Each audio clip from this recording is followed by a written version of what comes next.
Mr. Importer has just returned from a trade fair, where he made contact with potential suppliers. He specifically liked one of the suppliers, but is concerned that the supplier asks for part prepayment. He is concerned that this will put pressure on his liquidity, which also will be the case if he will be asked to open letters of credit. He is therefore looking for a better solution, as he himself is using factoring for his domestic sales. He thinks that maybe his factoring company would suggest a solution to this problem. He picks up the phone and arranges a meeting with his factoring company for the next day. When the factoring representative shows up, Mr. Importer tells her that he found a new potential supplier, but the supplier is demanding 30% prepayment. Even though Mr. Importer does want his products, he is not prepared to prepay. Ms. Import Factor tells him that maybe international factoring can help. Mr. Importer thinks this sounds interesting. Ms. Import Factor explains that through international factoring, she can guarantee the supplier payment and that her correspondent in the supplier's home country most likely will be able to offer the supplier financing. Mr. Importer wants to know how it works. Ms. Import Factor tells him that she needs the potential supplier's name and address and the sort of credit limit which is needed for the imports, based on the level of orders to be expected and the payment terms. She will tell her correspondent in their country that she has approved the credit limit on Mr. Importer, and the correspondent will then contact the supplier.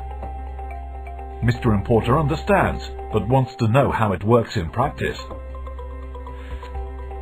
Ms. Import Factor explains that he simply places the order. Then his supplier will send the invoices and shipping documents to him. On due day, Mr. Importer pays the Import Factor, who will transfer the amount through her correspondent to the supplier. Mr. Importer wants to know how his supplier can be sure that he'll be paid.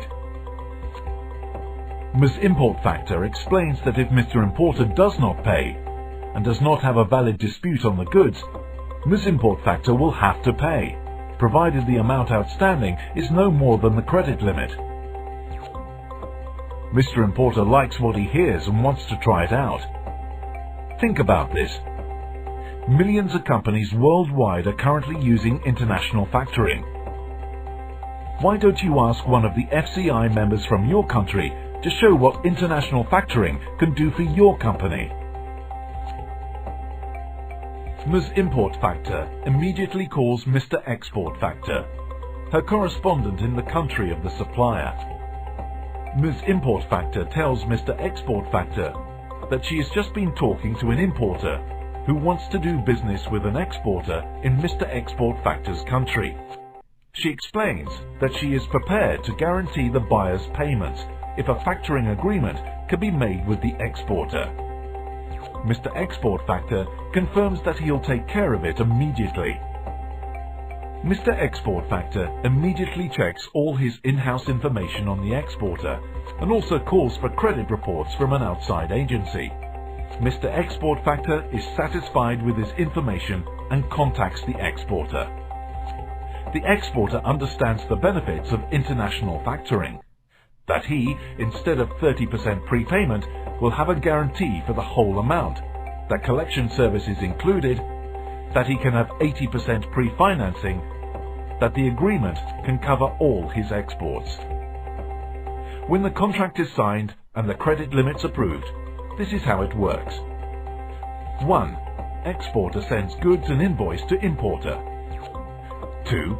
Exporter sends copy of invoice to Export Factor. 3. Export Factor pays exporter 80% of the invoice amount. 4. Export Factor transmits invoice data to Import Factor. 5.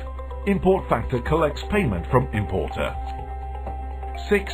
The remaining 20% is paid to exporter.